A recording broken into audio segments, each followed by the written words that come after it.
What's up, vegan savages, and welcome to another episode of the Vegans podcast. This feels like a new chapter. So much to talk about, so sit back. Usually I say buckle up, but no, buckle off because it's going up. It's going up. Floating in outer space, painting beautiful colors. But the first thing I want to say, just kind of like the most important thing, is that we stay and keep reminding each other to stay grounded. Don't rush it. Don't get overwhelmed. Because like with you, the amount of downloads, so much excitement. But yeah, we do it grounded.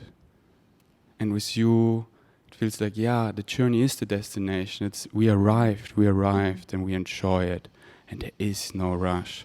And that we only focus on what excites us. And synchronistically, as we see all the other things, people come and do what excites them. And then this orchestration of synchronicity where everyone, it falls in place that they follow their excitement and we focus on our powers, truly empower us, empower others. And we can only empower others if we stay empowered and stay grounded. So if we slightly, and I so say that to myself as well, that we keep reminding each other that when we slightly get overwhelmed, to stay grounded, and then we can always shut off our phones, go for a weekend trip, probably under the week because we don't have this normal structural thing, and just be, and that being empowered means to, just what excites you the most, and if that is doing nothing, that's where we get the downloads. That's where we can put them in place. That's where we can make things unfold. So that we always keep this because it's fucking so exciting what's happening. It's so, but you so open my eyes to that. Stay grounded, because I was like, fuck like no. There is no arrival. The journey is the destination. And if it's the universe paradox. If we want to accelerate, we gotta slow down to accelerate. So yesterday evening I could slightly feel overwhelmed, and for me, I usually don't. And then I sense if I feel it, you probably feel it too.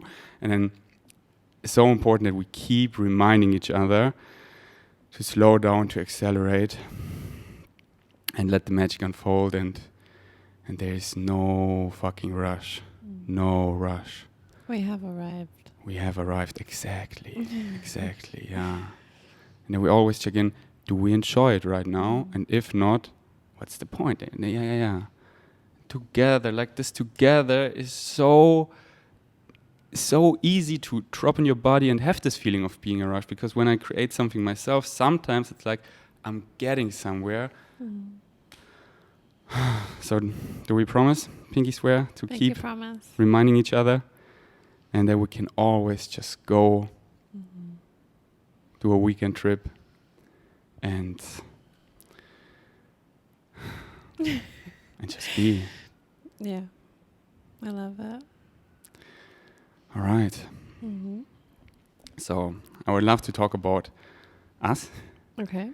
And it's your podcast, so you lead on this. I would love to talk about embodying, which was like the missing piece for me. That, when you're in it, you don't see it, but when you learn, when you grow, you see what. But when you look back then you couldn't see it. You just could sense this, and then this. So. Let's talk about us. I want to talk about us. I want to announce. Do you want to give a shout out to your mom first? Sure. I want to give shout outs to my mom. I want to thank you that you made me embody the love to my mom and show it to her, even knowing that it makes her a bit uncomfortable. And in a good way. Maybe not since I was a child, but since I was a teenager in my family, we never had this relationship of showing this kind of love. And then I created my own world, and I found this love and shared it with my friends. And yeah, I wanna, if the other people feel comfortable too. I didn't want to make people uncomfortable. And I noticed when I went this direction with my mom or my family, it made them uncomfortable. But then this amazing day I had this overwhelming love for her, and I saw my mommy, and I wanted to show her that unconditional love. And you so motivated me and made me feel safe to show her that love. And then yesterday I called her, and I noticed how it makes her a bit uncomfortable, but I kept telling her from the heart.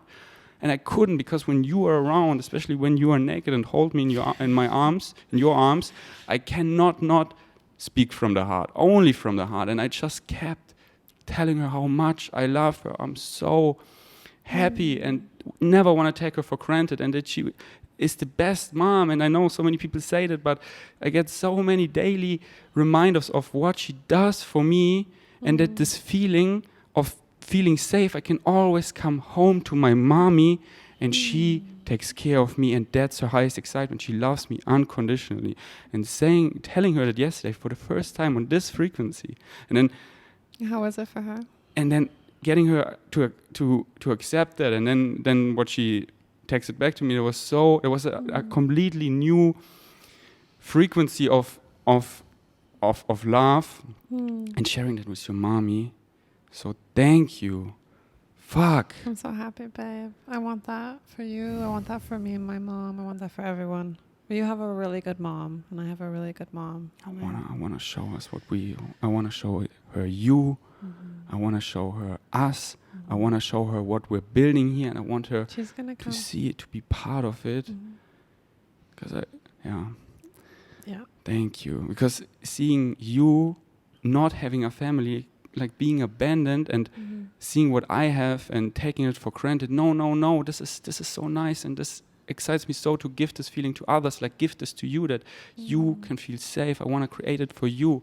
I want us to create it so much for each other that we can create it for others. A family, this feeling of being safe, dropping in your body, feeling safe. There's nothing you need to hide, protect. Here's a safe space. And my mom always did it, and I always kind of took it for granted. And seeing you not having that, seeing you giving me that, I want to not take it for granted and create that for others. Be a person in your life doing it for you. Because you currently maybe cannot go back to your mom right now in this moment, and this feeling, so you can always come to me, and I always be there. I mean, go hang out with your mom. Yes. If you want to do that, I'd love to. We will. So mom, shout outs to you. Thank you for everything, for the most amazing gift, with just being alive, and then everything is just extra, and this all extra is wow. Thank you. And if you're excited, I would love to be your permission slip to come to this island and show you what I mean when I say come here, be here, what it does to you. You cannot not be your true natural self. And it's really safe. Yes. All right. I want to introduce you to Brittnee Bond. She is my soulmate, my bae, my girlfriend, the love of my life. I saw her coming for a long time. I saw you coming in my trips, in my visions. I didn't know it was you, and I'm so happy. It's a human. It's a beating heart. Not an alien. Not an alien it just feels like, no, I want to experience it together. It's the discovery with another human.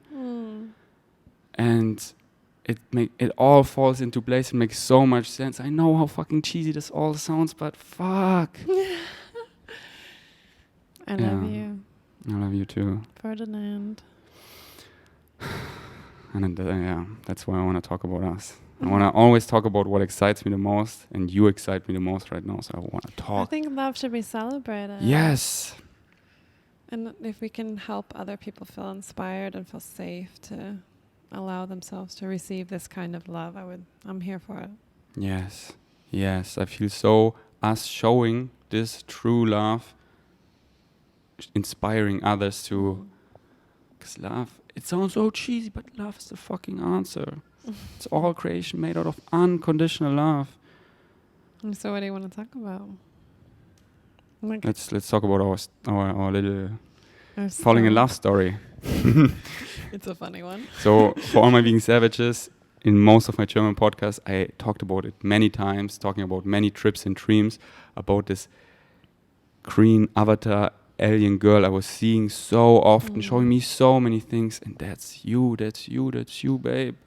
You were so already from, I mean, it's all here showing me this love. The first time I saw you on a trip, showing me unconditional love. Because I was so getting in this alien shit and whoa, but more so sawing my body as a vessel, but like, yeah, how do I feel in my body right now? And how do you feel in your body right now? And so good. Like this another level of, yeah, I want to be human now. And yeah. And that's why we're here. We chose that. So how did we first meet? In many trips and dreams, but then last year, when I saw you the first time in physical reality here, Philip was my permission slip. Hey, bro, you gotta go to one of those play parties. I went with Julie. He told me everything. And I was like, wow, okay, I want to experience that. I rescheduled my flight again, that I would still be here for the next play party. I didn't know that. Yeah, I did it for that. Which was April last year. This year, babe. This year? I know. It what? feels. I know. What? Okay, this year. This year. And then actually I met you before. First we had this video call, two of my friends, and you made this cuddle event, and there was the first time I met you, and I didn't feel, because mostly my female friends, and also I didn't feel so comfortable in the energy, and I could sense that you weren't feeling so comfortable too. So there I even got this urge, like, I want to go with my friends and I want to take you with me.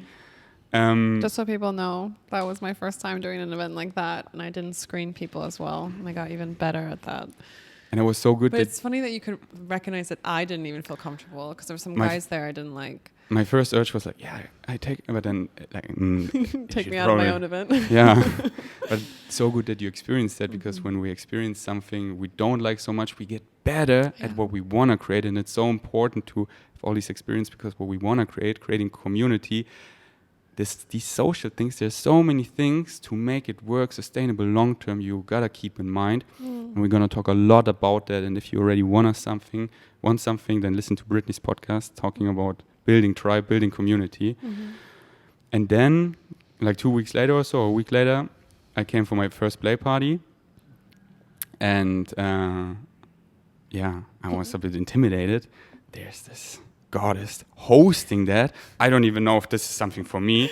I don't know, let's just flow. And I kind of was, maybe she flows with me, but I'm not gonna approach her. No.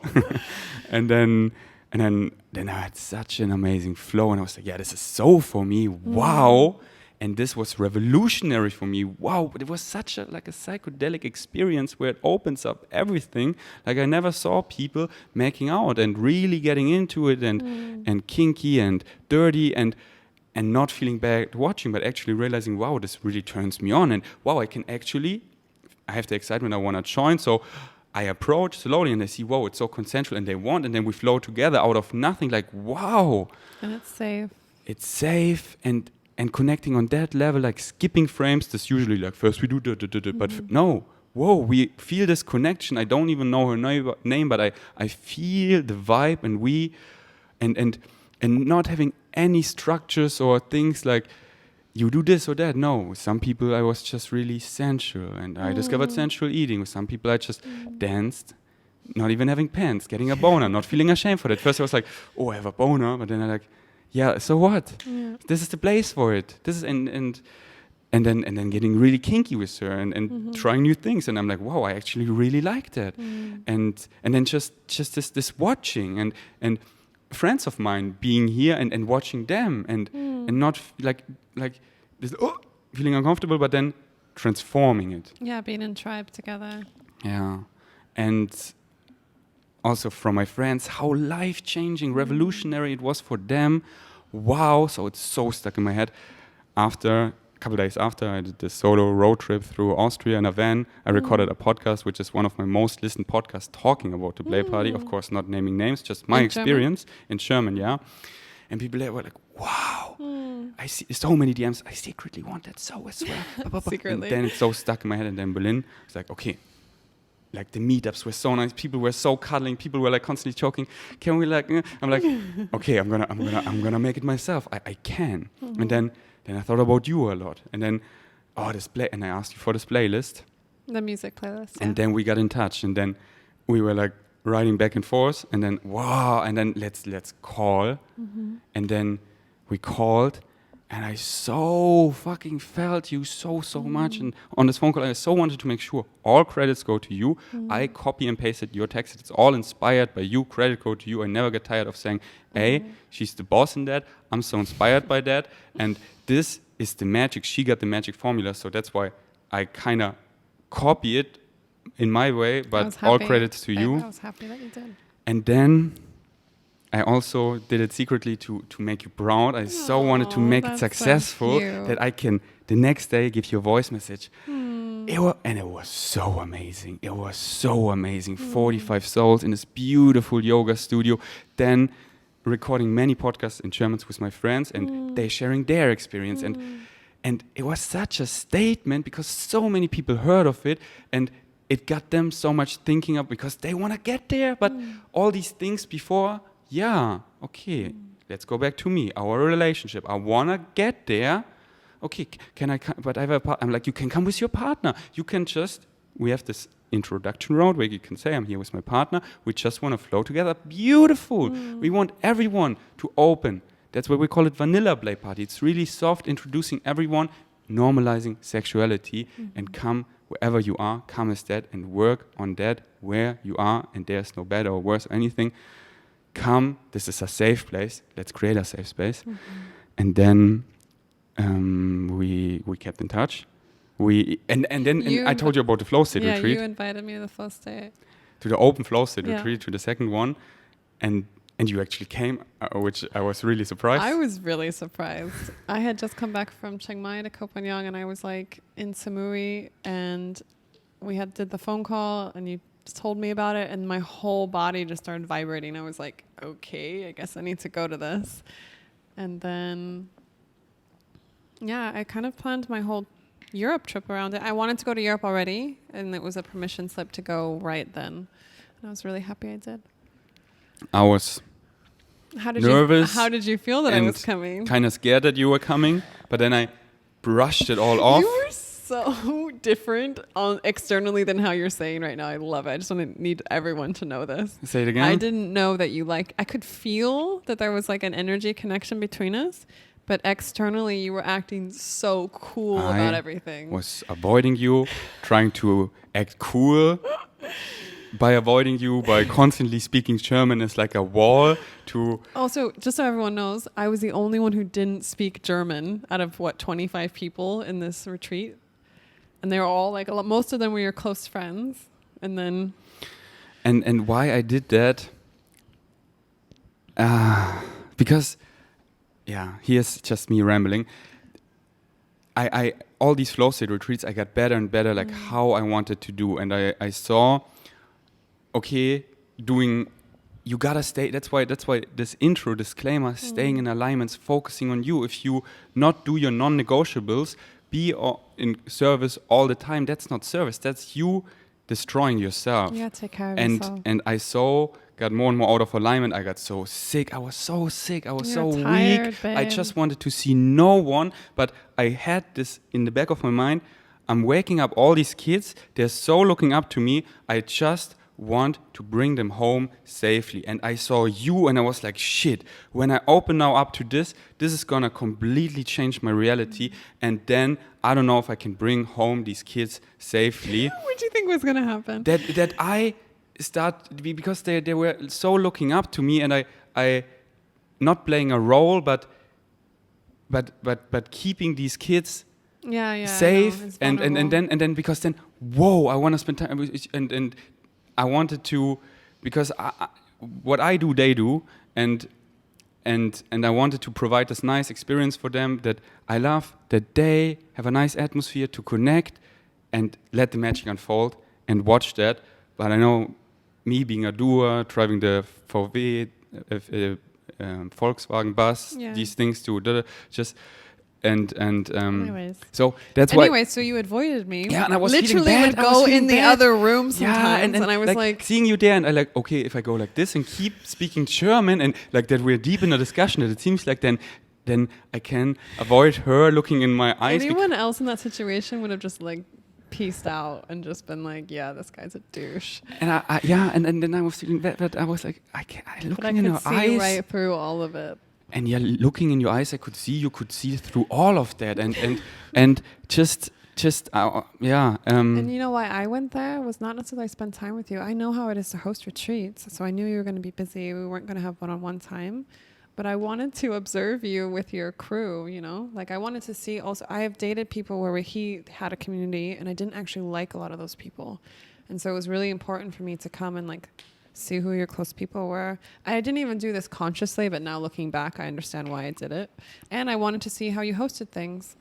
Did you like the people? I loved them. You know this, but just so everyone knows who's listening to this and part of that crew, I love all of you guys. I'm so happy that you're coming. And you did a really good job hosting it. In the end, it was all perfect. Now we're here, and I couldn't imagine a more beautiful reality. I think it's funny how it all happened. And seeing friends of someone you really like is saying so much about, do you like the vibe of the person when you like the friends? Yes. That's why when I meet nice people, I put them around my friends. Quick jump in from my future self. I just want to give a disclaimer that my English is so stumbly, rambly, because this is new territory for me, where I figure it out together with you. Before that was often my podcast, especially I recorded a lot of German podcasts, more you teaching things I already learned, so I could articulate myself so well.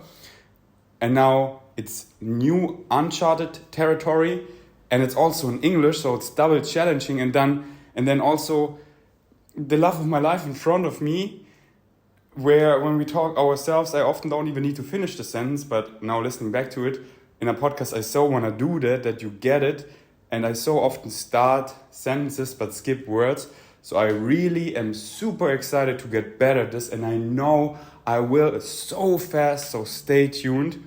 Please bear with me in this podcast, and stay tuned for the next one when my English is way more on point. Just wanted to say that. So yeah, forgive my rambles, my missing words, but yeah, this is the new area where I figured out on the podcast, and I so know I get better with that, especially with this girl on my side. So now continue the rest of this podcast, and trust me, listen to the end. There's so much more good stuff to come. Maybe intellectually some things you don't follow, but see what your heart says. I just remember you were getting more and more sick as the week went on. And at one point I just was like, can we go outside and talk? And it was so nice. And then I thought... I think you thought I wanted something from you. That's the vibe I got, was you were like, and I was like, I just actually want to be here for you. Yeah, and that was so nice. Because usually people kind of want something from me, and then you were just laying me down, touching my chest, and I felt so good. But I still couldn't bear looking in your eyes, so I just closed them. You closed your eyes the whole time. Yeah, the whole time. But then what you said, I'm like, fuck, yeah, she's resonating with Bashar. She read my favorite book. She likes it so much. What? Yeah, I never talk about hybrid children because people think I'm crazy. She sees it too. The only thing I want to talk about. And I was like, okay, this is getting too much. I gotta go in and then you hide. ran away again. And run away. Hide behind my German friends. And then I offered to help host something. And you did it so beautiful. When I came down, this atmosphere, and then seeing the videos, and all my friends are like, wow. And then you made two of my closest friends fall in love. I'm like, fuck, yeah. And then at the end, I just... Oh my God, when we went to Munich. I had to kick everyone out because. So we drove to Munich in your van with a lot of people. Mm-hmm. And it was so funny because I think I sat right behind you Mm-hmm. and I could feel our energy like going back and forth, and you just like still were avoiding me completely. And then I was getting to Munich. I already was going to meet up with someone and stay with a friend there, but I didn't know where I was. I didn't know where to go. And you just like dropped us off in a parking lot and was like, bye. Because the summer was so crazy, and when I just kept this window open a little bit, that people were already asking, hey, in Munich, can I just stay? Can I stay for one night? And like the last Velocity retreat, so many people then stayed in the Munich, and then I was, if I don't do a clean cut now, that I say like, no, I'm alone now. Babe, I respect it. I also think it's important for you in that time period to know that I can take care of myself completely. Yeah, but I want you to know, from now on, I will fucking always have your back, and you, with you, it's like being alone, you know? But back then it also felt like I wasn't ready to meet you yet. I still want to grow, and I so did, and it like everything, and it felt like perfect timing, and there wasn't the time. Like in Munich being sick, I wouldn't, and I want you to meet me more and more, of meeting you on the level I want, and so... Yeah, the next time we kept in touch, and then... Well, synchronistically, we were going to originally be in Portugal at the same time, but then I ended up going home to Thailand early because I wanted to go Berlin, home. we kind of also together. Man, there's so many things. Yeah. And so then I was still super sick. That was soon after that. So yeah, again in Berlin, completely ignored me.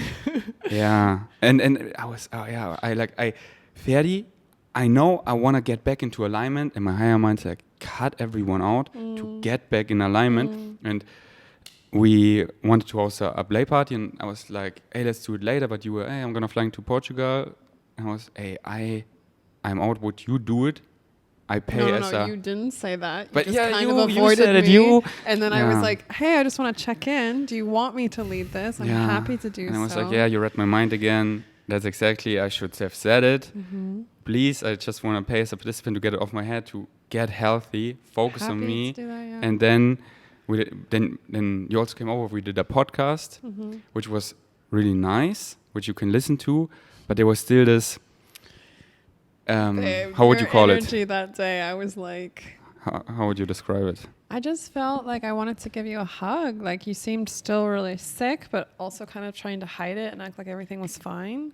And just basically act like everything was fine. And I remember like laying next to you on the couch, and again, you had your eyes closed. And like couldn't look at me. And I was like, I don't know, this guy is fully not in his body right now. And it made me feel really uncomfortable in my body. I remember after the podcast, I wanted to leave like right away, because I was like, I really like this person, but I don't feel good right now. And I always honor how my body feels. And I didn't really understand. I was very confused. Let's just put it that way. I could only... Yeah, let's ramble. That if like running away from myself, and I don't want to run away from myself anymore, because I want to let you in. Because you just there. I can have. I just. It's. You told me before when I asked you this that it was because I saw you all the way and you can't hide from me. Exactly, and still. Yeah. Well, then that means you can't hide from yourself, which is okay because you're safe. And like, let's remember, like then I fall in love, and then I don't want to be attached, and I'm so good on being on my own, and I you just weren't ready. It's okay. And also Berlin felt like not the place, like truly being in my heart, because I knew then, I mean, I was in my heart, but this, I cannot put it in words well. It's okay. Yeah. So then I left. Yeah. And I went to Portugal, and then France, and then came back to Thailand, and then you went to Portugal and did a flow state retreat there. And I think there's when you... Here some words quickly. Okay. That when I like truly from the heart, then people got so emotionally attached to me. They lose themselves. Yeah, exactly. And I didn't want to then lose myself in you and be so attached and clingy and Wait, hold on. You're worried about me losing myself in you, or you? me on you. And That's what you were worried about. I thought it was the other way. Which no. is okay. This is juicy. You thought you were gonna lose yourself in me. I want to know. Yeah. And yeah. I And think you were scared. It's okay. um I'm proud of you for honoring how you felt in that moment. yeah. How do you feel right now? It's so good because you crushed through that, and I only want to be embodied truly from the heart, 0 personas, filters, which I felt like I didn't have before, but still this tiny bit of and I mean, that is the thing. Like, when men fall in love with me, they just completely lose themselves. Like, to the point where sometimes they get violent, and it really scares me, you know? So I also kind of had a little bit of a barrier, because I need to feel really safe to fall in love with someone. and that's why maybe it's good, because baby back then I wouldn't, but now I know this ain't gonna happen, because it's this mutual symbiotic match where I know I'm so good on my own. I got it the last many years. I got it so nailed, but I can, but I don't want. I want to share it, and I want to share it. So it's like you. I want to share it with you, but I only want to share it if you also want to share it. You mean if you eventually? I love you, and I love sharing our life together. I'm so excited for everything we're gonna build. And this also running away of then, because it kind of changed nothing, but it changes everything, because it's not this frequency of committed where you attached, but committed because you so want and now I It's two individuals exactly choosing to be with each other. And I so wanna help you. It's so my highest excitement to help you with so many things, and before that, it felt like I still need to so have the space where I can have all the space to provide. That this time be since we met, I got so much away, so much stuff away, that there was so much space. And now I have so much space.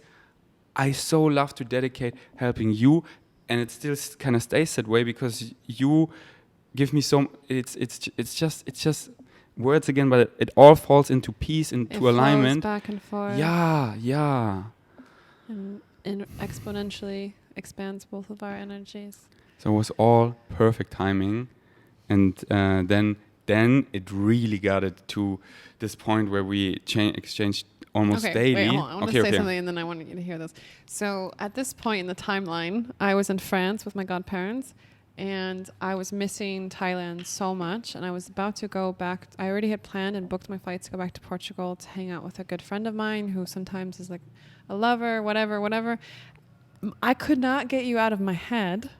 And then also, I did a mushroom trip with my godfather, and it was so intense, and I saw you in my mushroom trip, and then I think I even messaged you while I was on the mushroom trip, but I could not say any of those things to you. I just really wanted you to hear my vibration. And then even when I recorded one of my first podcasts, you called. It was like every time I was doing something, you were popping into my life. And at the same time, I did the same. I couldn't stop talking about you when I was around my friends, and I'm like questioning myself, but stop, you kind of make plans, but I'm like, if I feel so, it just comes out.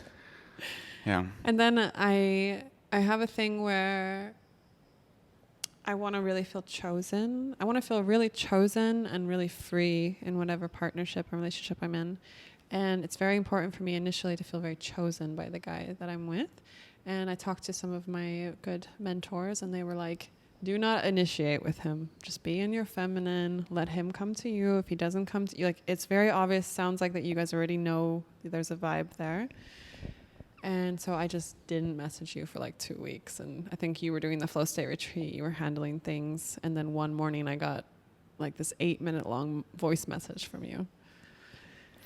There I had no internet. I thought a lot about you, and it was over. And the first long voice message I remember in Lagos, early morning, caffeinated, walked. It was still dark.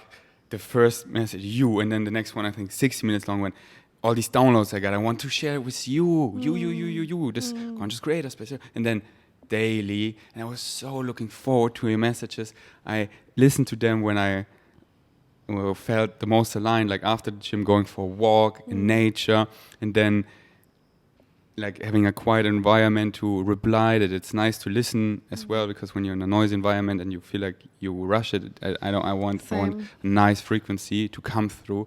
And then I was like, fuck, and the visions in my dreams and trips got so strong at this extraterrestrial alien green lady. All of a sudden she wasn't green anymore, she wasn't have snake hairs anymore, and then in one of the she was looking so human. She was white, and then I still like, is there this alien woman coming? But then my higher mind so answered me, like, you don't want that, someone like Bashar being actually around you that has quote unquote all the answers, because the discovery is the point. But then I was like, there is no human out there, but there is. And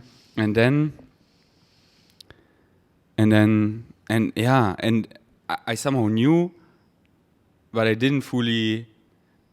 There was still this resistance of running away, of it can't be you, like really questioning to. But like, wait, why was there resistance? To just question everything, to see like, no, it's you, that these things I made up to question myself, to discover they don't make any sense. This thinking like, but no, and then going to Copenhagen. I mean, I was doing the same thing. Yeah, like this. I love just. I think for me it was avoidance. I was like, I don't know if he likes me all the way, so I'm just gonna put up this barrier in case it doesn't work out. Not having this red sunglasses on. We call it in German when you this kind of quote unquote rational approach, where still like I love questioning myself, like really playing devil's advocate to myself. But then, my heart was like, it was so clear, so clear. This time in Munich, it was so clear. Going to Kopangan felt so like home, not just because I liked the island, because of you. And then still, but don't blame like the sea when you're there. But I was like, my heart fucking knows. My heart knows this. And then that Julian came, it was all so aligned, everything. When I was in the plane, I fucking fly home. I come home. And then, of course, every day I bumped into you. The first day, synchronistically, on the beach. Yeah, it's so funny too, because when I was at the house getting afro, my higher self was like, yeah, I'm going to see him. I even went and put some perfume on. Like the first time I ever saw you, and then walking, I was talking to a friend on the phone, and then you were right in front of me, and I was like, okay, yes.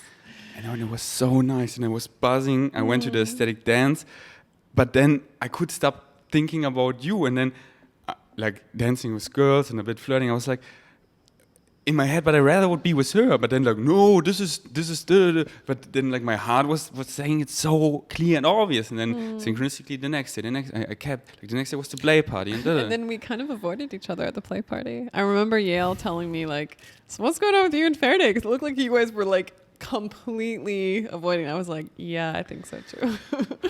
I mean, I think I was.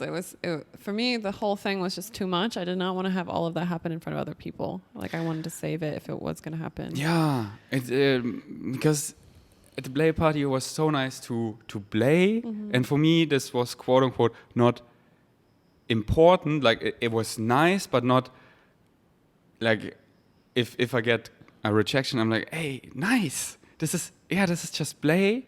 You mean if you played with other people? And it was how I played. It was so nice, but like deep down, fuck you. Then I just cannot not come from the heart. I will be so vulnerable. I don't want all these people around. And then the next day you did this nice, this nice spontaneous integration round, and then laying with you there, and I even gave you this one compliment. I was like, oh, what's this dumb? Because it was so that I don't remember. This compliment when I said laying with you there doing the breath work. I felt like when I was a kid. Babe, you made me cry. Yeah, but I was like, oh, I don't want her that I. It seems like I'm, still playing like I don't know. Like I thought, well, that expressing my love too much makes you maybe feel uncomfortable, because I love usually people do it like that. They keep playing games like that, but this is the most obvious shit you should I talk am about. a grown woman. Exactly, and you so got it all out like that. I just can only come from the heart. So this is why this compliment also came out, that I feel like this child on Christmas, just so happy for this day, so happy to that today is fucking Christmas, and this is what life is about. This is the best day of this feeling of being home with the people you love. You don't want to be anywhere else, and you're so looking forward to stay here and what all comes. And then we ended up hanging out like every single day. And then not even on purpose sometimes. Yeah. And then I got downloads. I went to the toilet, wrote them down. And you even asked me on the podcast. I didn't upload what was, but I didn't want to say it because it was like cheesy stuff. About me? Yeah. Aww. Yeah. Yeah. And then the next day we met, and then I asked you out on a date. Mm-hmm. And that was so nice. That was really beautiful. There was from the beginning to end like the picture perfect date. Oh, yeah, that was really fun. And you were a good man. I'm saying that for your mom. You were a gentleman. I really enjoyed it. Also, this evening was when we had sex for the first time, when we made love for the first time. I felt so... Can I just tell them that I was like, I want to make love with you. We're like cuddling on the couch, and you were like, I'm really nervous. And basically, I got out of you that you were worried that if we had sex, somehow I wouldn't like it or something, or would hurt our connection. I was so excited to continue what we had, and I'm like, fuck, what if it feels... that it somehow you think, no, and because I had it in the Babe, it was really good. It was so good. It was so good. Because I'm co-creation. It's not just you. Yeah, and now like since I know, I'm so attracted to you. I find you so hot. I was keeping that so low key, bro. Don't check her out. Obviously, don't get a boner. When you said it, like you want to, I got so aroused. There was, and then it was so nice, so nice. And then the next day, I was so dumb. I was so angry at you. So yeah, felt like you gotta see all the worst, that it's all on the table, and if you can deal with that, and I transform it, that you make me grow so much that it's all out. There are no surprises more. So yeah, I acted like this dumb little fuckboy. Mm-hmm. Yeah. We don't need to go into the story, but just say that you made me feel very unsafe in my body. And then I had my very strong tribe here who saw what was happening and pulled me aside and helped me work through it, and then made me feel safe. And then I realized I wanted to talk to you about it right away. And then I pulled you aside and talked to you about it. And you handled it really well and received it and apologized. And this evening was so challenging for me because I just wanted to confess all my fucking love, and then, I write her and I wrote something on the Super surface, random. and then, okay, you gotta tell her that you fucking love her, that you legit. But I still kept it low key. I was listening to it again. Yeah, it's there, and but no, don't. But I was like, is this enough? Is she feeling that? I was already preparing, like you cutting me out. I'm like, please, one more chance. I want to make things right. Mm-hmm. And I had so much, and I went for a run. But you didn't even say any of those things, babe. You told me you loved me, and then you rambled for 5 minutes, and all I really needed you to say was, hey, are you okay? And yeah, I learned so much from you. Then when you said it in the next voice message, I wrote that down. So basically, I saw you send that voice message. I was still super angry at you, and normally I do cut men out at this point in my old days, but this is too important for me. And I didn't. I on purpose didn't listen to it until the next morning. Also because I didn't have any, and I was so drained by what happened that day that I didn't have any energy to deal with it. And so the next morning, I listened to it, and then I journaled for like an hour, just processing everything. And then I sent you a voice message. Which was so nice. And I saw it in gym. had my phone on loud, like this, like, bro, you're acting so dumb and childish. But that was the only thing I can think about. And then I saw, oh shit, she's recording a voice message, and it took really long. It was 12 minutes. And you're like, oh wow, she's still going. Yeah, and I was repairing. Okay, she's gonna cut me out. Get ready for the worst. And then I'm so happy because I was like, I'm gonna this. And then I basically just honored all of my feelings and then wrote down and told you what would happen in the future to help me get back to ground zero, what would make me feel safe if something happened, what to do. You did it so beautifully that we can learn from each other. And I learned so much from you, and I was longing, if that is a word, for someone where I can learn, because people were putting me on a pedestal and seeing me as this, and I'm so good at waking people up, wake the fuck up, but this embodiment, and you showing me that, and now we are a team, and together, it's so, and and thank you for making me learn and grow so much, and with you I can only come from the heart, and so vulnerable, and I want nothing else anymore, and then I invited you over for a really nice connecting day. And then we kind of just basically told each other we loved each other and like got it all out on the table. And that was so relieving. I didn't realize how much it was so built up. Yes. So it was taking a lot of my energy. So let's tell them that we took some magic this day. Should we tell them? Your mom. But she's okay. Okay. I'm happy to tell. I thought it was your mom. No. We can tell anything okay. now. No, Mom, I took for the first time. It's called MDMA. Mm-hmm.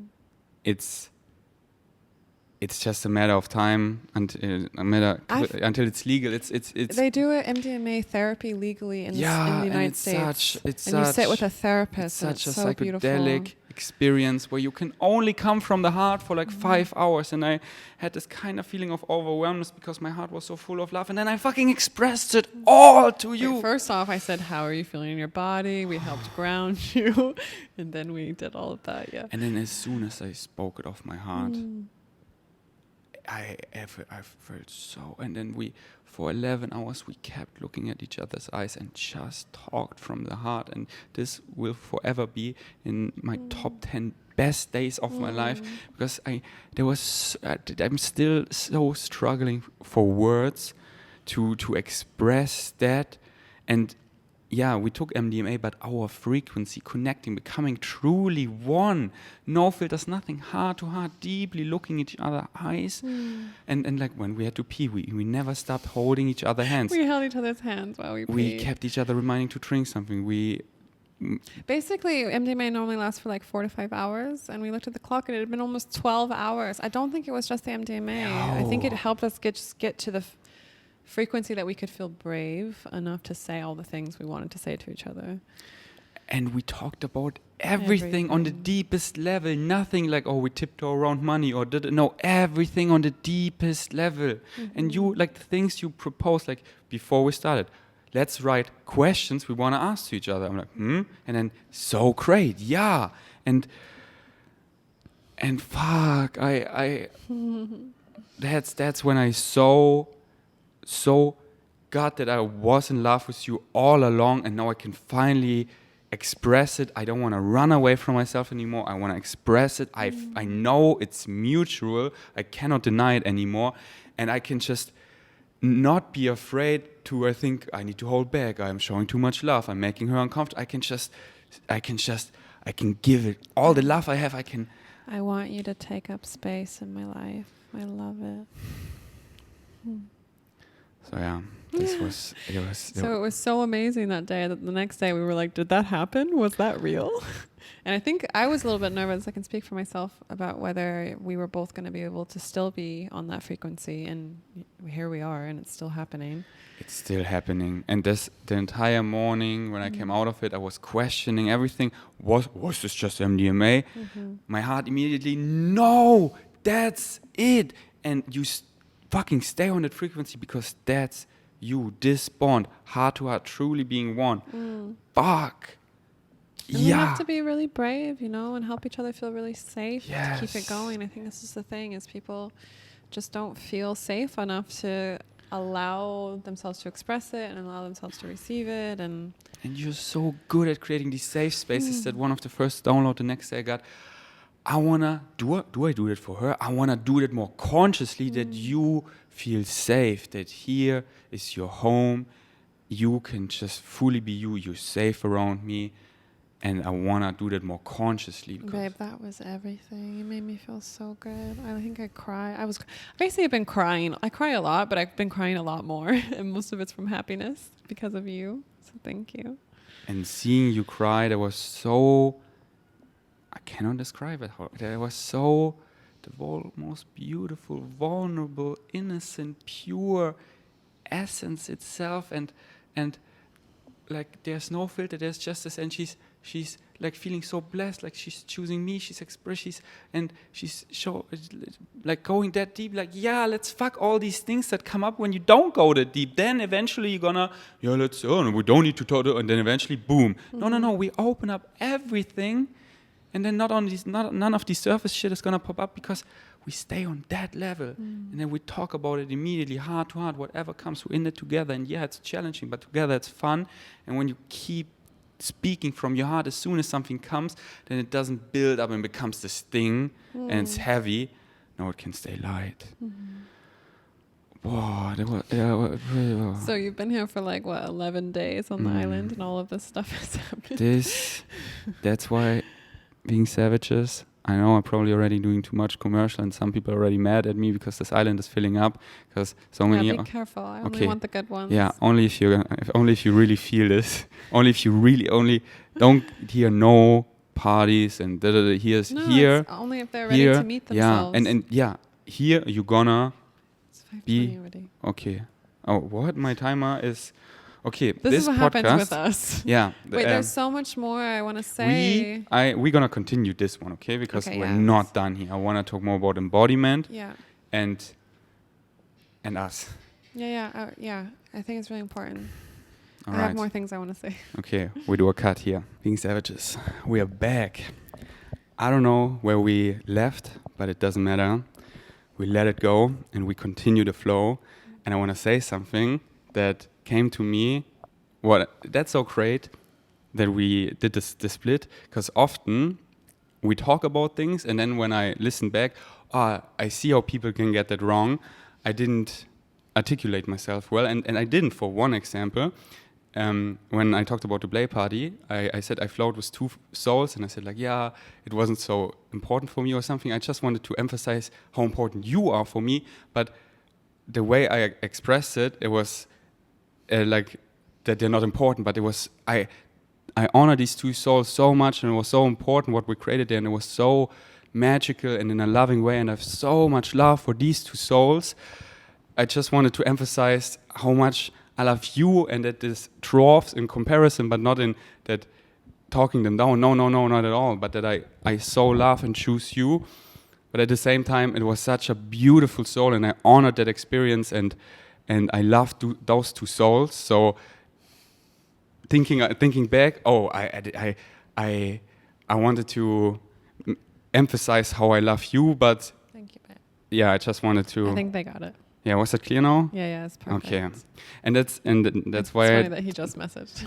Maybe that's why this reminder that a podcast we're just talking, and if you just listen, you get the frequency. But if you focus on word to word, enjoy getting it wrong. But if you just listen and tune into the frequency, you see it's coming from the heart. You know what we mean, especially if you listen to the entire episode. You're like,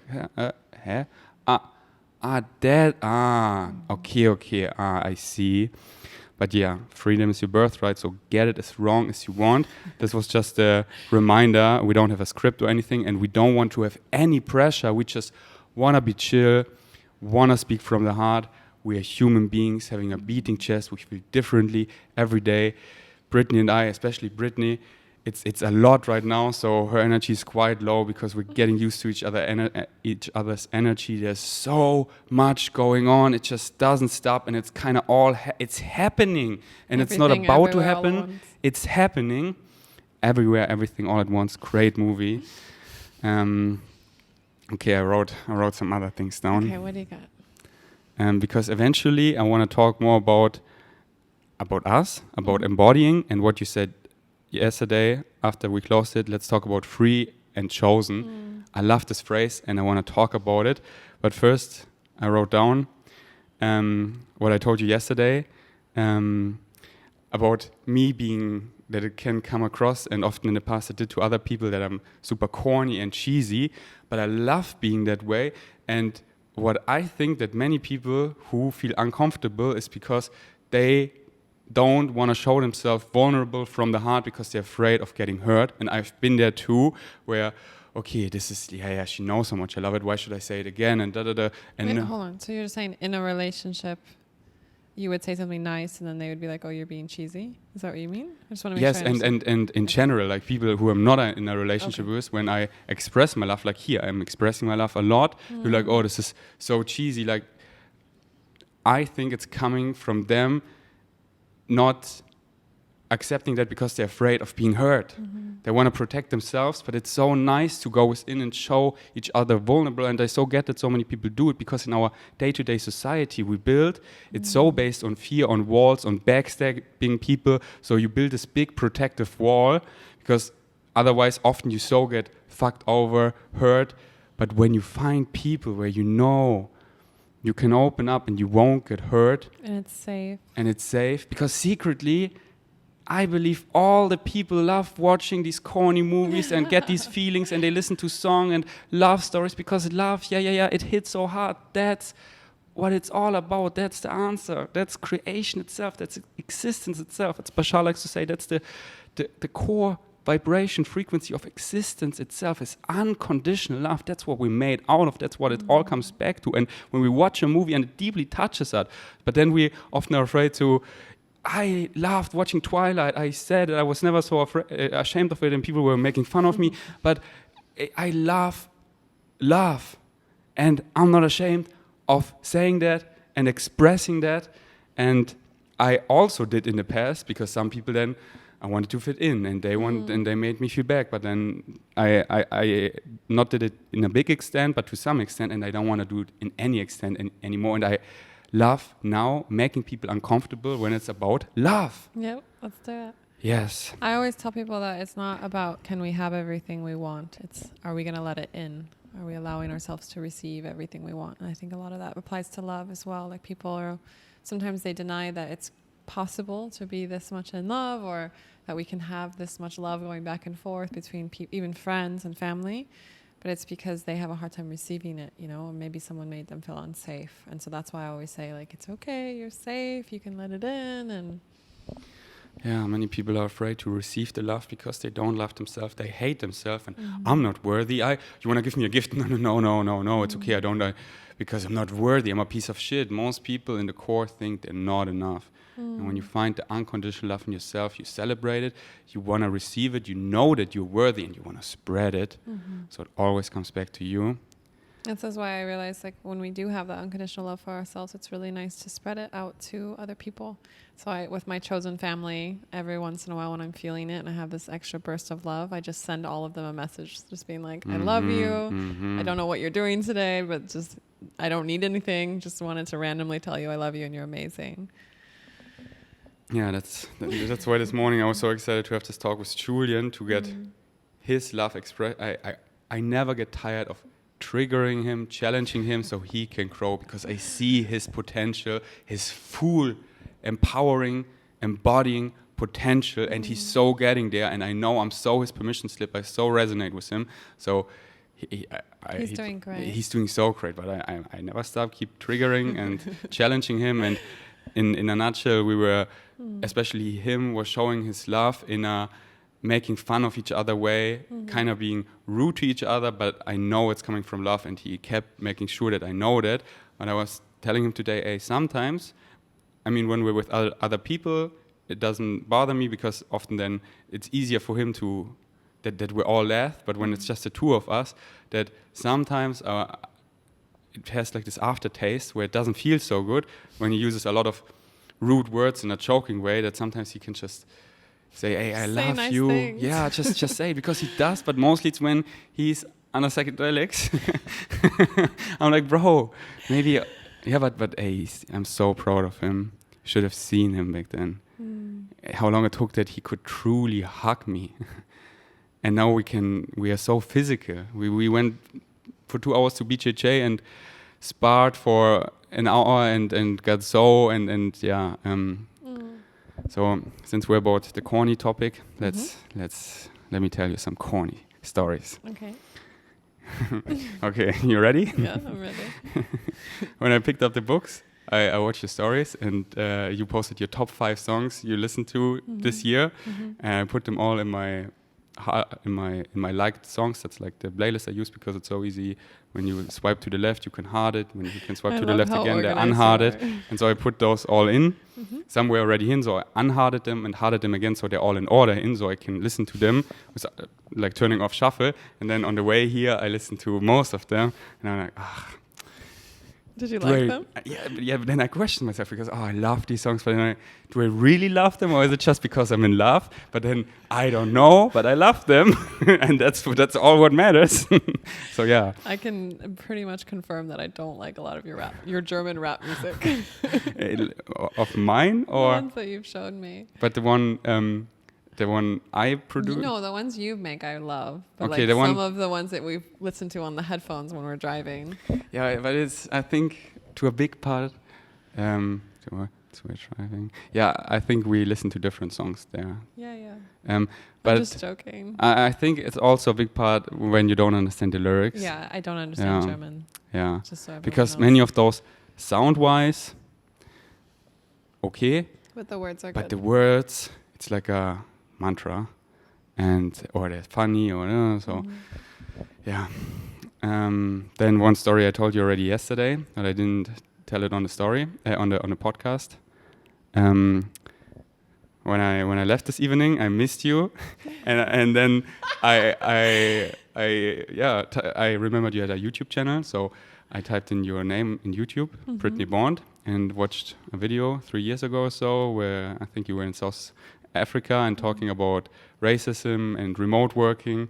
Like, she's so pretty. She's how the way she talks, and how far she was already 3 years ago thinking about me, 2019. Like, she was already way ahead. I catch up quickly, but wow. And then I just close my eyes and fall asleep listening to you. So when people are like, oh, this is so corny, they're like, yeah, call it what you want. I just love her, and I'm not afraid of showing that anymore. And why should I hold it back when it feels so good to share it? And I'm not afraid of myself anymore. I let you in fully, and I don't want to run away from myself anymore. I think the invitation is, if people are thinking it's cheesy, to open themselves up to the possibility that they could love someone that much. Because I think most people just close themselves off because they don't think it's possible, and they don't want to feel rejected. Because I've been in love before, but it never felt like this. And I feel very grounded in my power and my individuality and who I am. And I also love you so much. And I feel it's so easy. And when you aligned, you can so feel, does this person really mean it?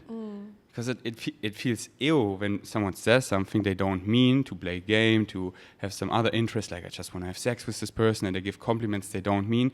Ew. Yeah, I don't call it cheesy. I call it just ew. This is manipulating. This is fear-based ego shit. Ew.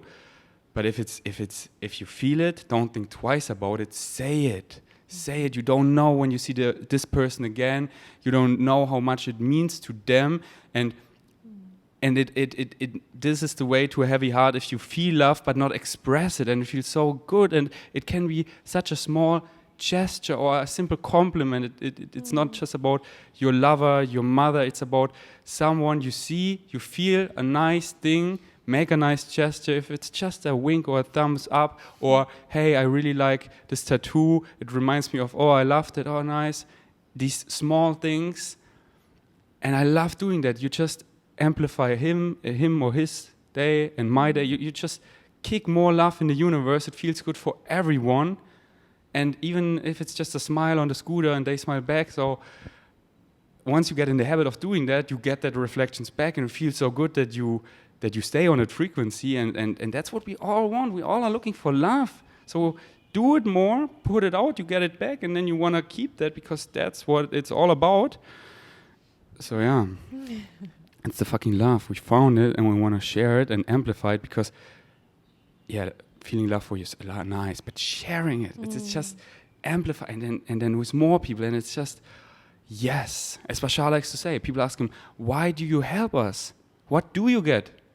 He says, a bigger family. I was like, ooh. Ooh, that's really good. Ooh. Why am I so excited to help people? Because I want to share that love even more. I want a bigger family. I want how good I feel. I want everyone to feel like that because they all can. And when we share it, we can do anything in this loving way. And this is our essence. And I would like to put out to people that I hang out with Faraday like all day long, every day, and he really is this positive all the time.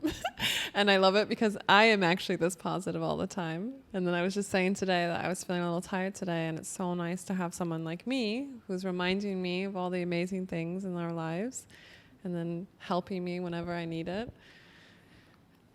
I really appreciate you. Thank you. Yeah, this positivity isn't fake, and I love to put it out there and show people this frequency is possible. But also this let's call it grounded positivity. So that's why today you got me on the next step, that I so feel excited to cut out caffeine, because then I'm feeling like this positivity, it's still there, but now it's on this rampage, if that is the right or even a word, where it's just where I'm this kid who ate too much sugar, and it's just rah! And then afterwards I'm like, okay, this was stupid, and this came across annoying or just ungrounded. Exactly. So, and I noticed that when I have the caffeine buzz, and I kind of like it for the gym, but then. And Julian was saying that today, bro, you have so much energy, you don't need it. I'm like, true, because often in the gym, I do my training, I go on the and I'm still like, I have so much caffeine, I still because caffeine lasts so long. It's called the half, and then the quarter half time is 12 hours. So then it affects your sleep if you drink a cup of coffee at 12 at noon, 12 hours later, so at midnight, you still have a quarter of that caffeine in your system. So I'm excited to cut it out. I'm gonna try cold turkey, because I think for me it's actually easy because of my energy level. I'm gonna switch to that nice Daily David chocolate, and cacao has a bit of caffeine, but just a tiny bit, and then see how I roll with that. And if it's like too low for my trainings, then I do half decaf and then full decaf, and I will keep you up to date, vegan savages. But you just, I cannot not become my full best empowered version, and I want to be that. I don't want to run away from that anymore and hide behind anything, and no. So thank you. I appreciate you. Thank you for taking care of me. Thank you, and I'm sorry for that I've been, when we met the first time, such a avoidance runaway boy, and thank you for making me a better man, and I'm so excited to show you that man, and I'm so excited to give you the world and create safe spaces for you to be embodied and empowered, and at the same time be that vulnerable, pure girl who can do anything. And I want to create a safe space that you stay balanced and remind you, like, is this really your highest excitement? Isn't that maybe better for you today? Like, get a massage instead of going to the gym. Yeah. Yeah, thank you. And I always got your back. All right. What else did I write down? Okay, one more thing I also told you yesterday, but I want to tell my vegan savages. Yeah. And me having so much energy yesterday, I was at a run and I got this download that you are so good with words. I especially realized that when we took MDMA. And you so speak my soul that you what it means for me, that I wouldn't have maybe used the exact word, but exactly this meaning. And often then I'm like, wow, she said it way better, articulated it way better than I could. And then why is that?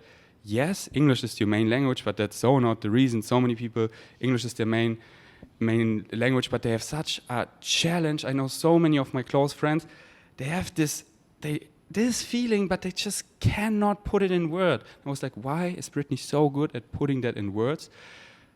And I think it's because you're so embodied. Because for me, when it comes to the part of waking people up, quoting Bashar, I'm so good at this.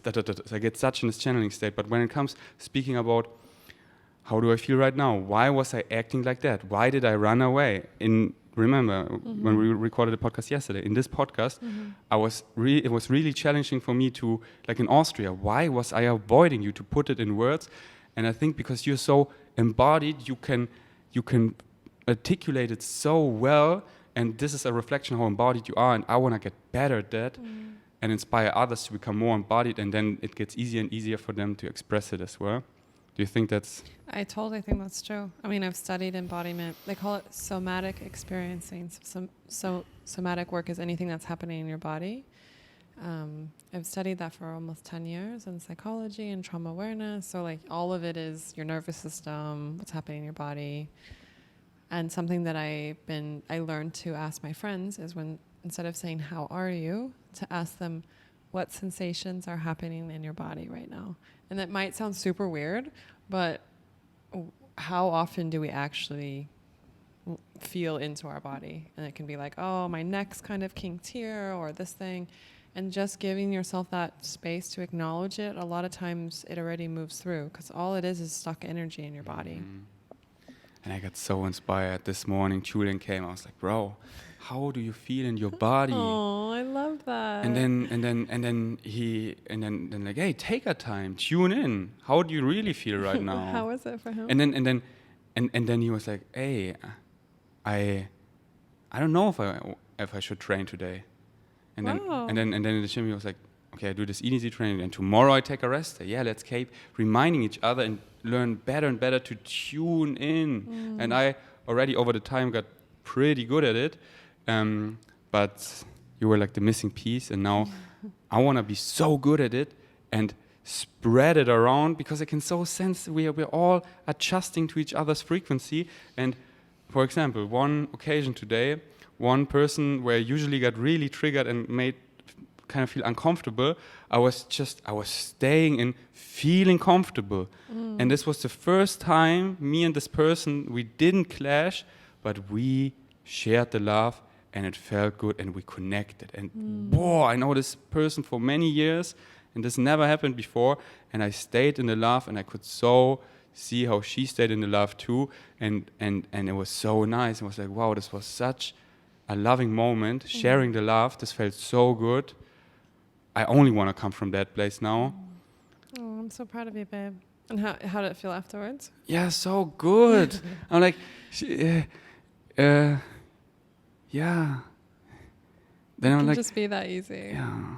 Then I'm like, is Brittnee too good for me? I'm like, there's no such thing, dummy. Why do you still try to this? You can have all and this and that, and it can be easy and nice and effortless and full of love. So, well, because people spend most of their relationship life facing each other and like working through their traumas together by mirroring each other. But when you've worked through it and you're aware of your body and you're awake and everything, you can stand side by side and then go do amazing, epic shit in the world. Like, I want to just live together and just really enjoy our life. And there's so many things I'm so excited to build with you. But in Europe, in Germany, I got so much negative feedback. People were so doubting me, hating me, that when I showed that love, that I had still this hesitation and kept it a bit to myself. And people, how they were irritated by it and gave me this weird vibe that something is wrong with me. So I kept it a bit to myself, and because I didn't want to make them uncomfortable, and thought, okay, maybe I should act more. No, that's what we're all looking for, and they're afraid, and I want to make them uncomfortable to not run away from themselves anymore. So I'm your trigger. Here I am.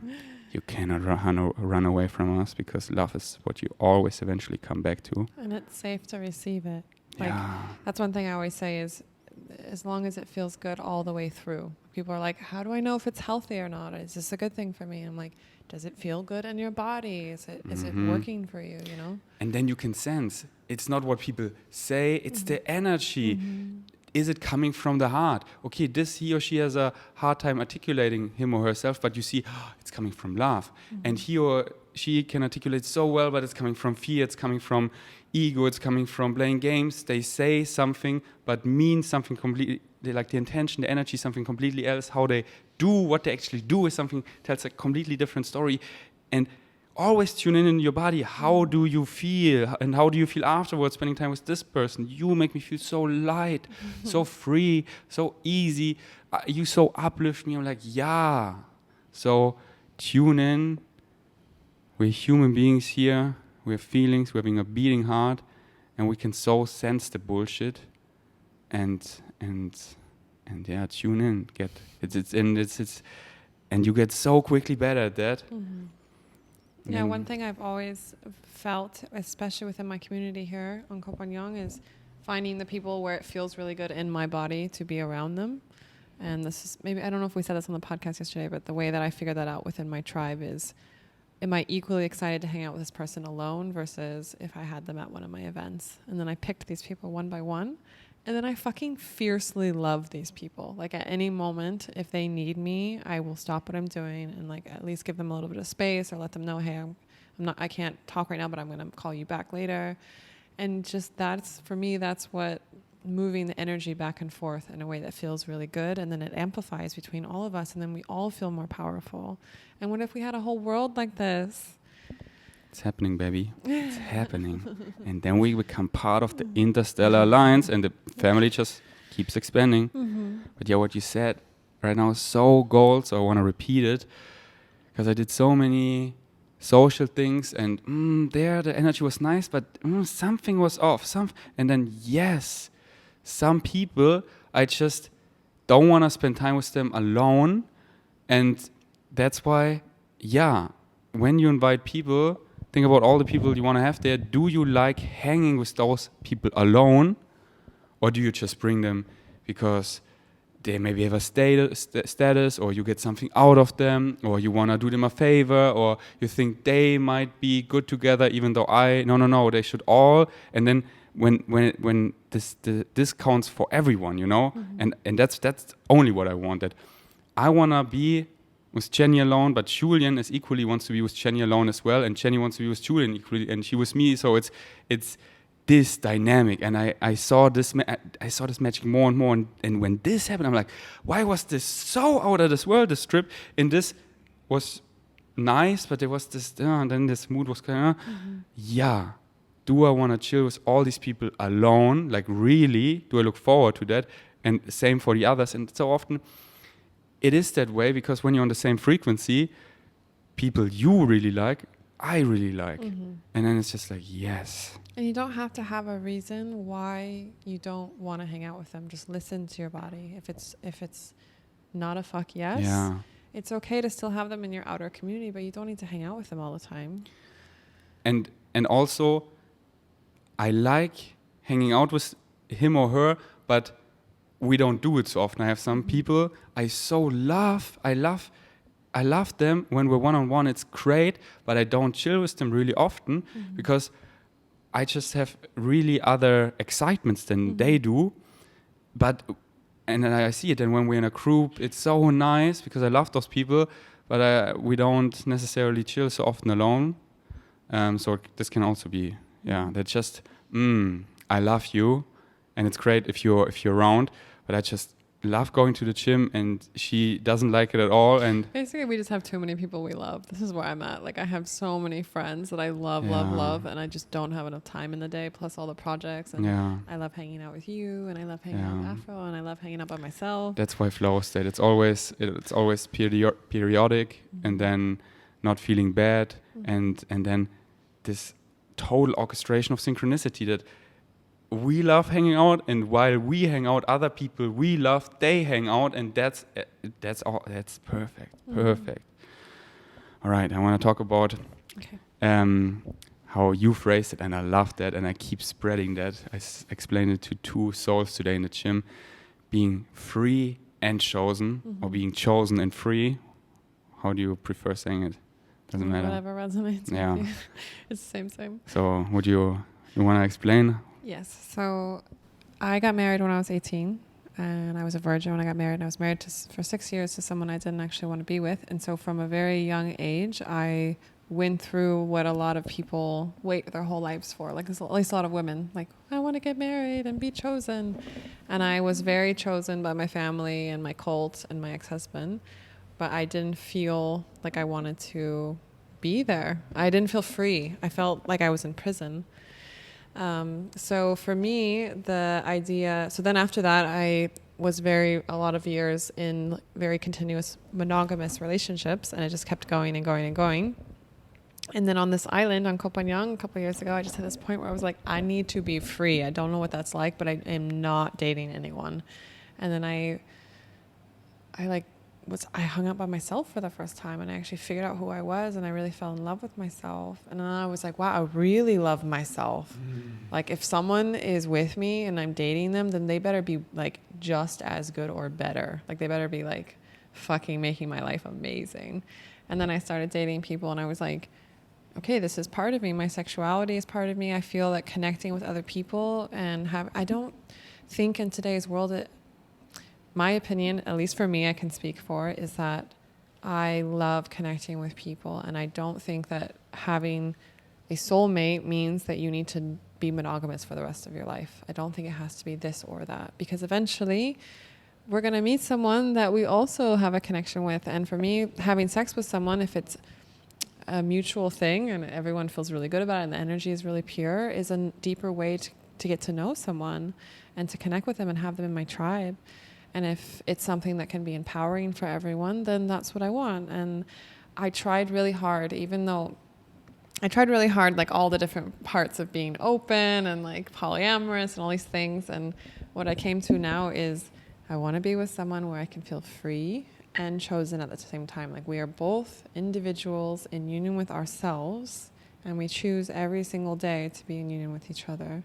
And if there's someone else that comes into our world where one of us likes them, then we talk about it. And then if it's fun and everyone's feeling good and that person honors what we have and respects it, then go have fun with them and then come back and tell me about it, and let's like celebrate it together, you know? It's just more love and more connection.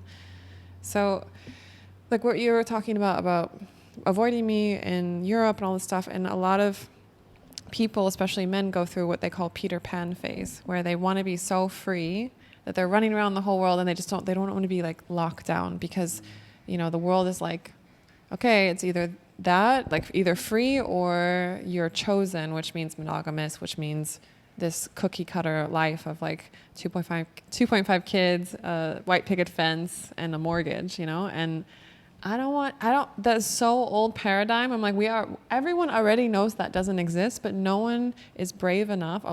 We are on the cutting edge of the people who are brave and trying to figure out the new paradigm. And for me, I have been studying sacred union. There's a term called sacred union that I've been studying, which is like a lot of people in the spiritual community, like, was it Aubrey Marcus? Mm-hmm. A lot of people like this, they are talking about something called sacred union, which is basically to awake people who are basically trying to figure it out together. But when I studied this, all of these people that I've studied, they were in open relationships before, they were polyamorous, and then they basically were like, it was just too much to handle, or, you know, because a lot of people go into open relationships and they go into it with all of these rules. It's like, okay, we're together, but then you can hook up with someone if it means this, and this, but you can't do it in this situation. And then it just becomes like so much to manage. And I'm like, but then you just focus on the relationship. And I just want to live together and just be like, we are chosen and free together. If you like someone else, let's just talk about it. Let's do it, like, and then we can just, it's so easy, because then we just talk about everything. We love everyone, and everyone else around us knows how much we love each other and knows that where we are with that, you know? And So this is what I'm promoting now. I'm like, you can have both. Why does it have to be one or the other? Why can't you have both? And of course, it has to be two people who are awake and in their bodies, because otherwise, if you are not those things, then you are going to trigger the fuck out of each other, you know?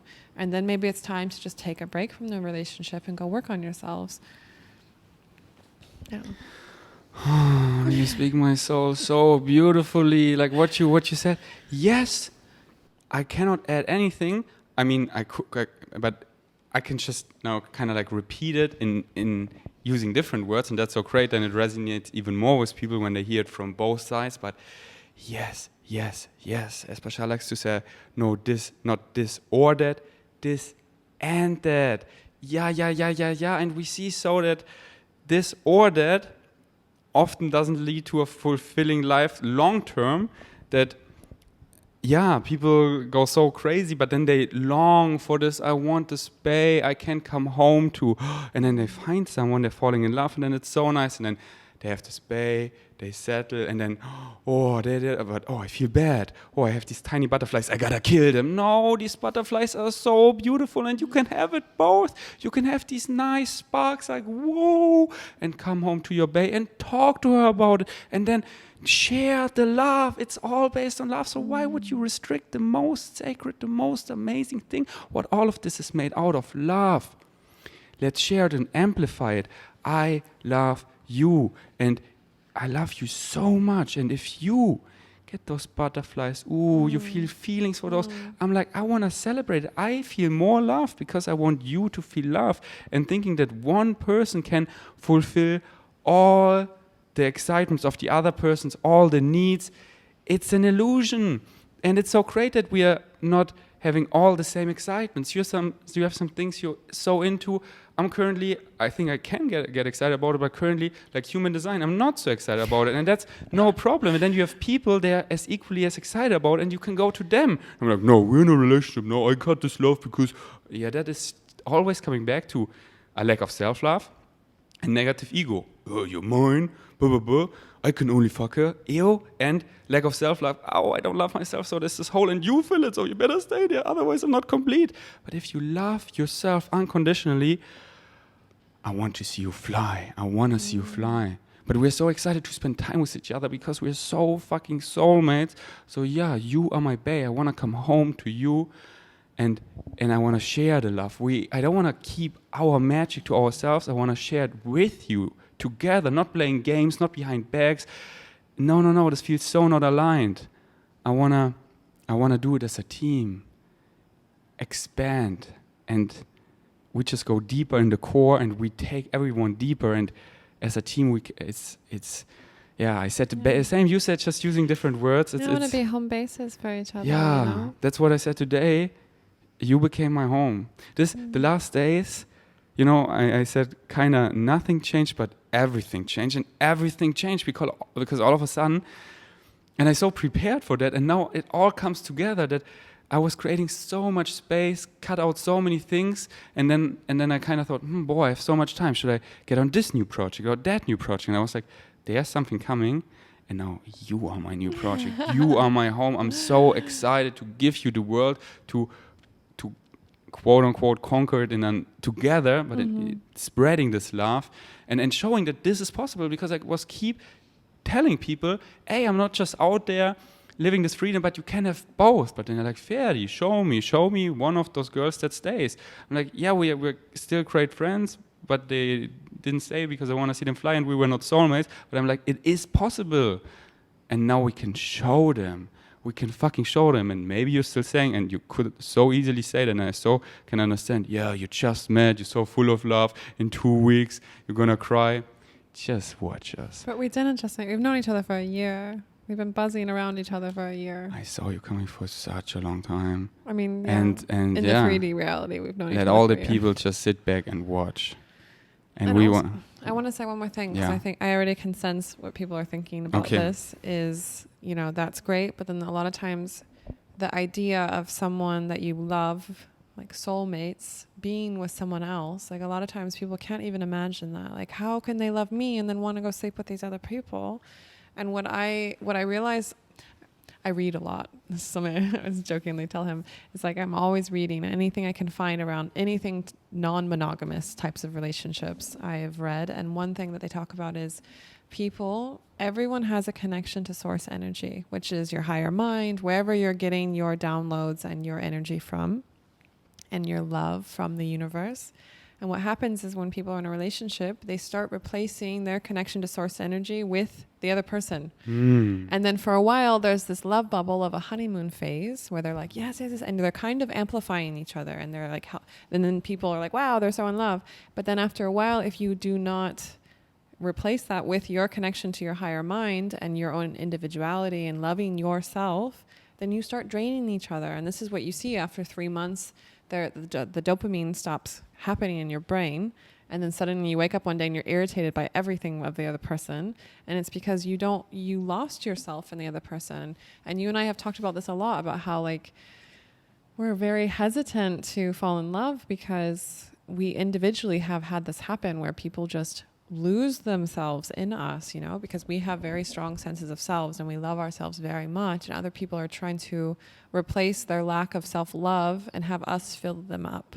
And it might work temporarily, and we might love them so much and love the potential of who they can become when they love themselves that we didn't see it, and then we fall for them, and then after a while we see the real version of them. And this is what I want to encourage people, is that if they think it's not possible, it's totally possible. All of it comes back to how much you love yourself, because all of that gets reflected out. So and this is why, like, one time the other day we were laying on the couch here, and you were like, so do you have any insecurities about your body? And I was like, no, should I? I'm like, I love my body. What do you mean? And you're like, oh, that's so refreshing. And I'm like, but yeah, shouldn't we all just enjoy our bodies? But this is part of loving yourself, you know? Wow, I'm so happy I found you, because I was kinda a bit giving up, because I saw the path of people ahead. This person is there, not in any judgmental way, because the journey is the destination, experiencing, coming here to forget, to experience it from a new point of view. But I, quote unquote, am already so far, and then, okay, this takes years, and she or he can only experience it him or herself, and then this would, like, I'm tired of that. Yeah, I'm so nice how people amplify themselves, but I want someone on this level, and I was like, I see no one there, and then you and us, like our true natural self being here, our physical side, and this side, and the side in spirit, working as a team, that we're complete, that our whole being, us being in spirit right now, guiding us following our passions, being embodied. And that's what you, over the time we know each other, you so kicked me in, getting all the worst out of me so I could transform it, so I truly be embodied, getting the missing piece. And here we are, empowered spirits, our true natural selves, 100%. Our spirit side version and our physical version working together, being complete, and I can so see it, like when this MDMA trip, we took MDMA, but that was out of this world. Mm-hmm. Yeah, there's a really good book called Attached, and it's all about attachment theory, which is like your parents, basically from the age of 0 to 3 years old, your nervous system doesn't know how to regulate itself, and so you learn how to receive and give love through how your parents treat you and what their nervous system is. And so in this book, it talks about how, like, in our adult relationships, whether it's romantic or not, but this book specifically talks about romantic relationships, there's anxious or avoidant. And this is how your parents treated you. And I thought this was super interesting the other day when I was talking about, like, the chosen and free thing, because it clicked for me that it correlates directly to, like, anxious is someone who just really wants to be chosen. And then avoidant is someone who really wants to feel free. And it's like, well, why can't we have both of those things? It's not something that we need to get over. Why don't we go through it together and, like, help each other work through it? Just like all of these things, but we're on the cutting edge of this. Like, a lot of people are just probably gonna listen to this and be like, what the fuck are they talking about? Yeah. Which is fine. Some people listen and hear it. Other people listen and hear nothing. And it's no judgment. I don't know what his or her life theme is, what they chose to experience here. But it's the transformational age. So many people wanna fucking wake up, and we see it all everywhere, especially the people who come here. Wow. And again, no, zero judgment. With this one beautiful soul in the sauna, we talked about not judging. And I know that it can so come across that I think like, I'm better, but no. We're all the same when we unite as people, and we can all learn from each other.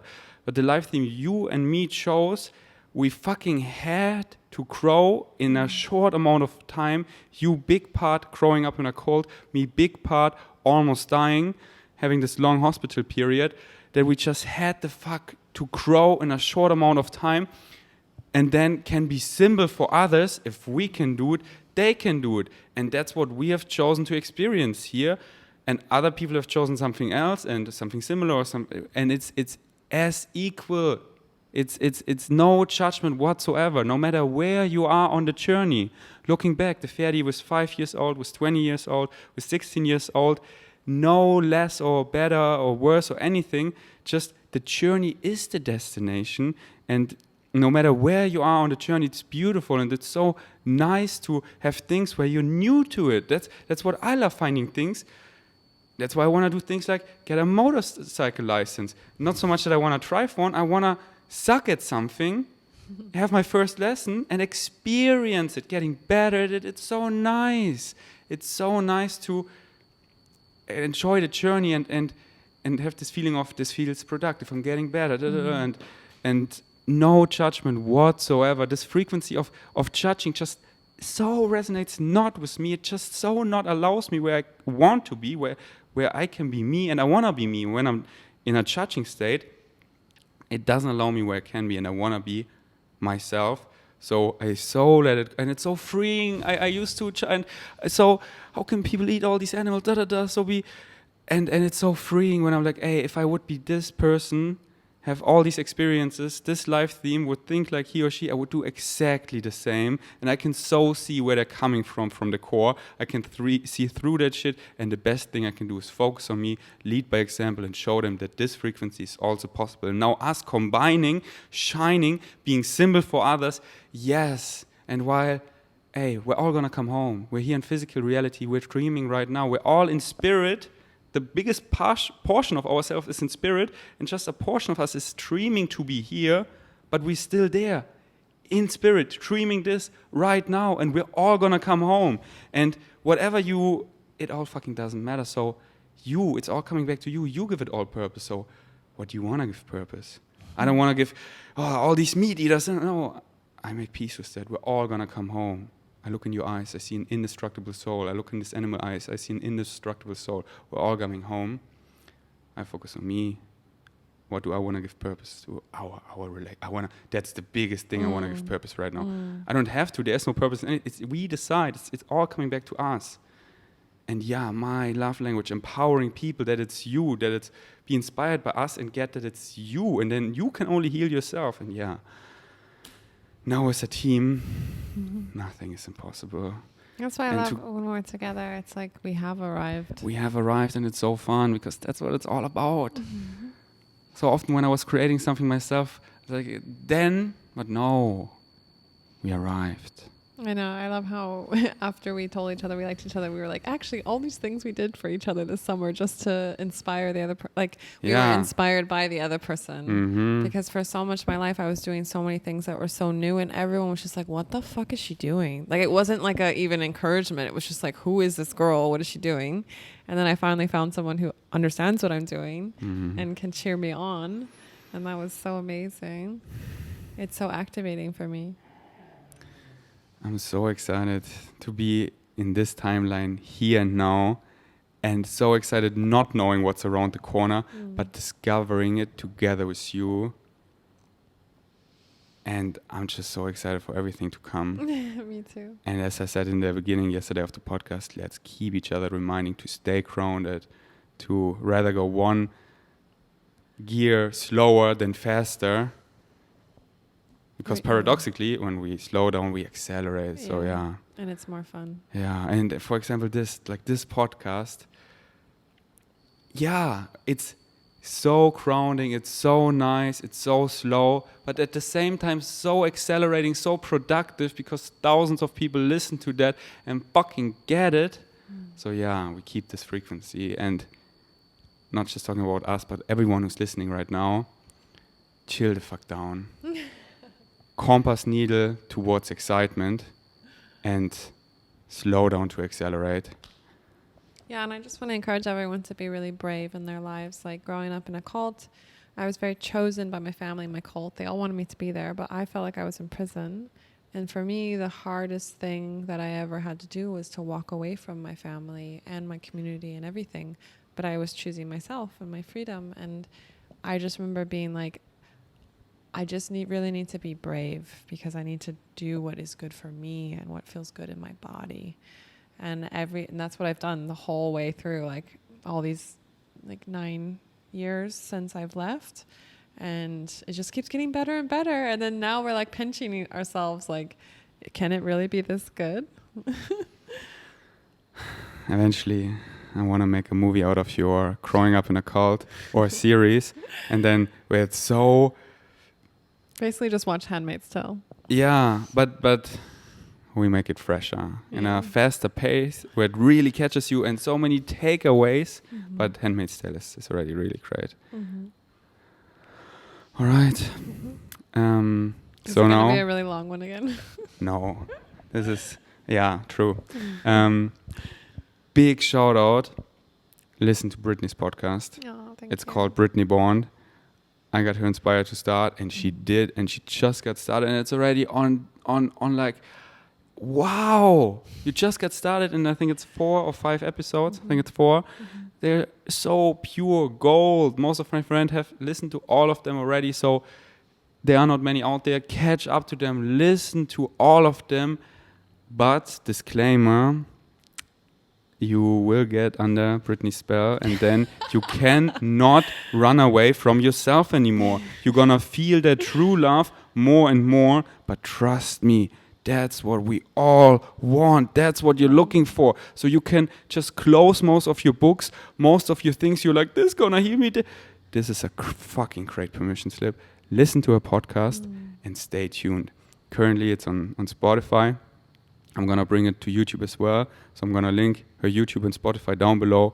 Subscribe to both. Stay tuned. Check out the 4 episodes. And the best thing to support us is tell a friend. Tell a couple of your friends, like, whoa, this episode, I have this friend, she's really struggling with this, and Brittnee or me is exactly talking about that. Send her this episode. Or this one we're talking about right now. Like she's in a relationship and wants to be free. He's so free and looks for send him or her this episode. Share it, and just let them do with it whatever they want. Don't make all these disclaimers like they are kind of spiritual. No, just this really resonated with me. Just listen with an open mind. Take what resonates, leave the rest. I would really recommend you this podcast, and stop all these disclaimers. It's just covering your... No, you can stop that all and speak from the heart. Just be yourself. Be yourself. All right. I love you. It's just the beginning. It's just the beginning. All right. Thank you so much for listening. And thank you, everyone, for listening. Nice to meet you again. And staying for the long run, and become part of the family, become part of the love. Because it's, let's unite as people. Keep coming home. Thanks for listening. Until next time.